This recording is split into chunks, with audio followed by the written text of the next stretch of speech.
Okay, and we're live.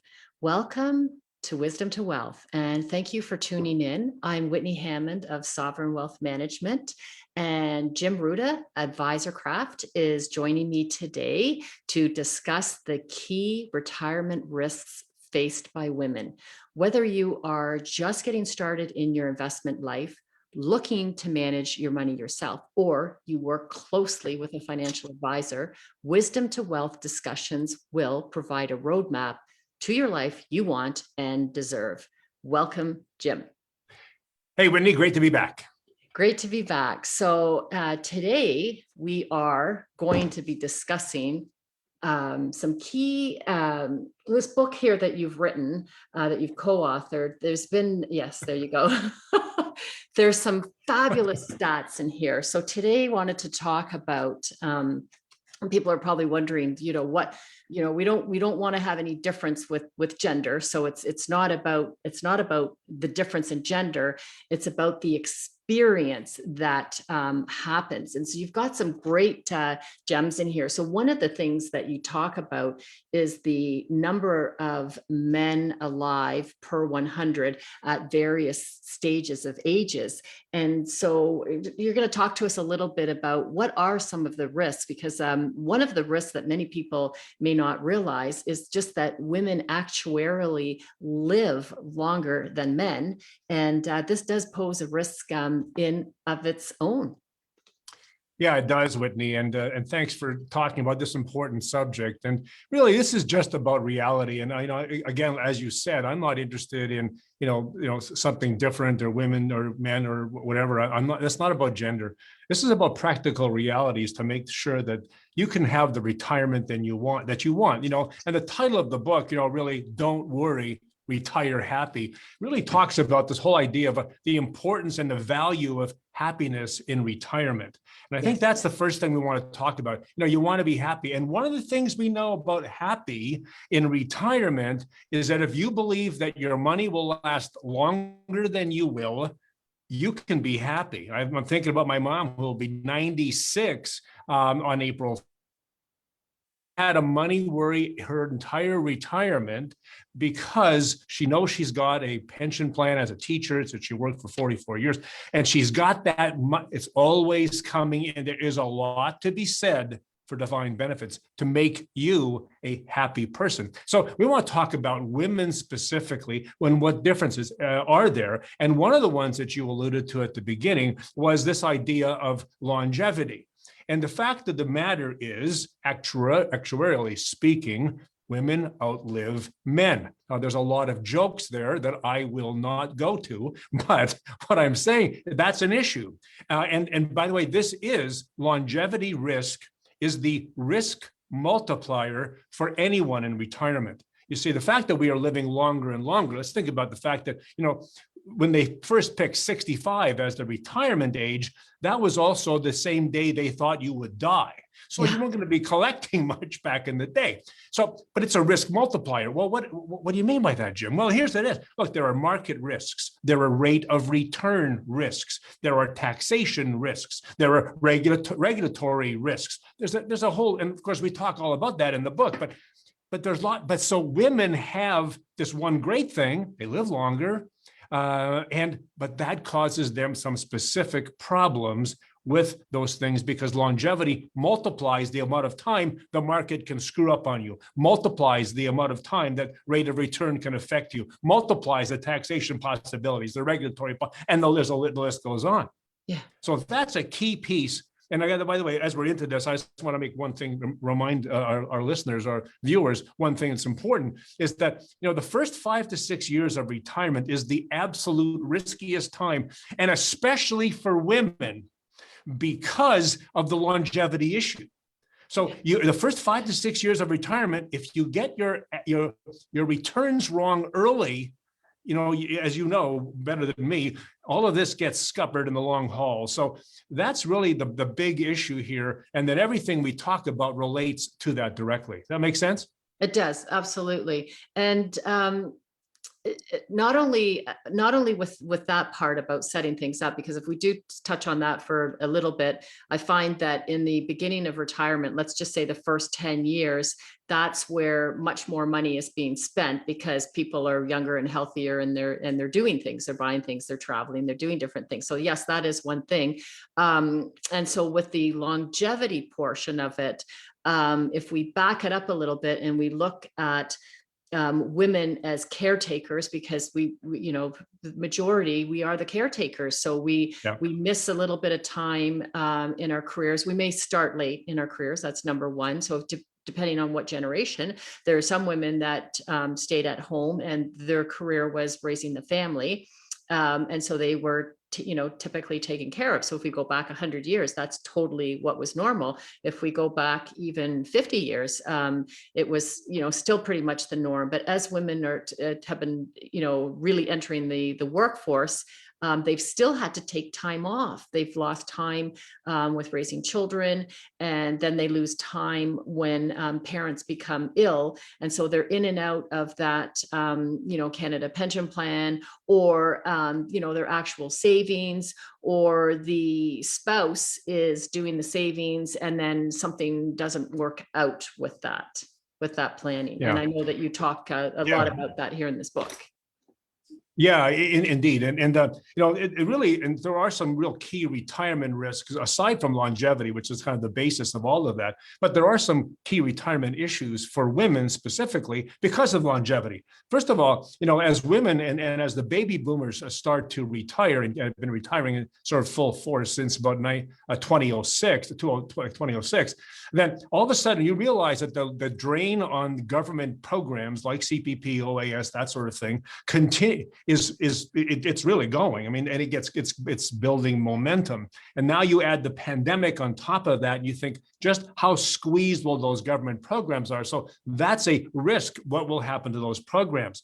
The other issue, of course, is you have a longer retirement, so you're going to need more money, a longer continuation. Again, one of the primary, and we talk about that in the book, about, there are three major risks that everybody in retirement has. And the primary one among them is, will my money last as long as I will? And if you're a woman and you say, hey, I can live to be 83 or 84 at least, and I mean, I look at this as my mom, who will be like 96, the good Lord willing, on April 4th, then I'm going, well, gee, I could live to be 96 too, but that means I got to worry about a lot of longer, I've got to worry about a longer income stream as well as we go through that. Now, there's another risk, of course, that women have. There's going to be a small, that relates specifically to women because of the length of time they retire. There's a smaller new cohort of payers, the millennials and the Gen Xers and the Gen Zs and whatever, a smaller group of them that are going to be supporting government programs and retirees in the long haul too. So again, that impacts on this. And there's another one on top of that, which is about the greater likelihood of a female suffering a disability. And again, part of that is longevity. If you live long enough, everybody gets something. I mean, it's just part of the deal. And by the way, this goes in all of these, it just gets more and more complicated as I'm talking. And I realized one thing, you were talking right in your introduction about, working, women trying to do this stuff by themselves. And it's kind of what I was listening to. And I'm thinking, here's exactly why you need an advisor. Because this ain't easy. There's a lot of different moving parts going on. You need somebody, hey, by the way, you can get a book too, but but you need help to figure out, how does this work? How does the information there? And frankly, while this is a couple hundred pages of book, there's way more than that in your head, in any advisor's head that does this on a regular basis. So this is why you need an advisor. Sorry, go ahead. I wanted to just jump in here for a second. There's another risk for women, and that is being widowed. And I think the average age of a woman being widowed is statistically age 56, which is my age.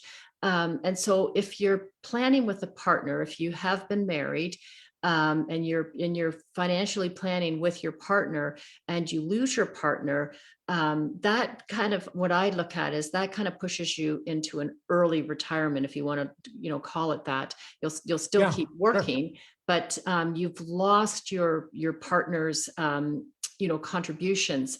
And so when we look at planning, so we talk about in business, we're always talking about gaps.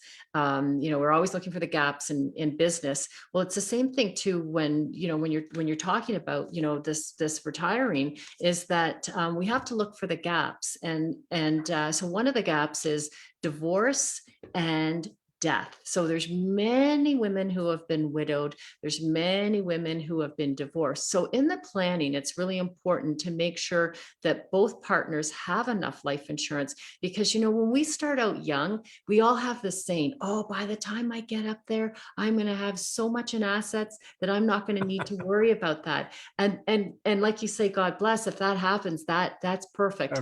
But somewhere along the way is that all that insurance that we buy when we're young to cover a mortgage and to keep each other safe should one pass away at an early age, to keep us going, we need to really look at taking that out to age 85 and 90, because exactly what you say, if you lose your spouse and you don't have enough, then do you really want to go and get married again for financial reasons, or do you want to end up living the last part of your life in a very tight situation? And the same thing with divorce. It's really important that both parties take responsibility, so that it's not, oh, my husband takes care of it. Oh, my husband takes care of it. Sure, your husband can take care of it. That's totally fine. But it's really important to know and understand what's going on, because in my experience, and probably Jim, you've seen the same thing too, the banker always dies first. We lose the decision maker all the time. And then the non-decision maker is the one that gets stuck saying, oh my gosh, I don't even know how to do this. Like, how does this work? So Yeah, and Whitney, there are specific considerations for a whole bunches of classifications of women retirees. There is the single women issue, and of course, single women can happen for really divorces, delayed marriage, death, just the desire to be single. Those things all create that. And there's a whole list of things that relate to this. The lack of spousal benefits, you've got to depending on your own resources. These people, single women tend to be the least prepared for retirement, according to research. These are people who also need a long-term care resource of some kind. And there's several options, of course, that you can use for that. So some divorced singles, of course, can split CPP, as part of a separation, agreement, but those things happen. There's also not legally recognized marriages, which that can have an impact on this. So there, you got to be real careful there. You're talking about widows and the age of widowhood. Think about this number. It's in the book as well. 85% of women 85 and over are widows, but only 45% of men that age are widowed. So you see that truth of it is, women tend to live their final years on their own, and that's to your point earlier about having all of this stuff planning going on. Now, the other issue that I think, I know we're running out of time here, but I think is women business owners, and we speak to this issue in the book as well. Because there's been great growth. You're an example. Many of the people who are watching are perfect examples of this. There's been great growth, but we've discovered that really only about 23% of women business owners have a formal written plan for their income and expenses at retirement. And it's just again. I know what it's like running a business. You do. I mean, it's complicated. Lots going on. A lot of moving parts. Again, it's hard to get it all done at once, but those are issues that really need to be concerned for women, or need to be of concern for women, and why an advisor like you can make such a huge difference for them. Yes. Yeah. And one point that we did miss was that generally speaking, outside of, say, women business owners, because they might want to keep working forever, but women tend to want to retire, and they retire very, very well. This is that, they're busy with family and grandchildren and stuff like that. And men, they're the same, but they like to work. So we see that many men will make the choice to work beyond age 65, and they like to care. I mean, I have many clients that are still working, and they're in their 80s and doing very, very well. So, but the whole thing is, and I love what you call this book, Retire Happy, because it's about choice. It's not about you have to do these things. It's about choice. So to set yourself up so that you can retire happy. And if you decide that you don't want to retire, that's fine. But what we do know is that everything that we plan for in our lives sometimes doesn't happen, and death is very untimely, and we see this all the time. Disability is something that, you're right, it happens to us on a regular basis. So and saving and planning without really knowing what you're doing, what people tell me is their biggest fear, no matter what walk of life they're in, their biggest fear is running out of money. And we can figure this out, because you don't have to have buckets put away. It's just a matter of being able to see what it looks like. So so I'd like to give a book away. So thank you very much, Jim. That I've been. Can I just add one thing, because there is a solution to part of this problem. I don't know how much you do with this, but one of the reasons that Happy works is that you can make yourself happy in retirement is to guarantee your basic expenses are covered off by annuities. And annuities had a time, they've kind of always had a time for some people, but we talk about this in the book, and it's a consideration, not because you don't necessarily want to roll the dice, and we talk about that as an option.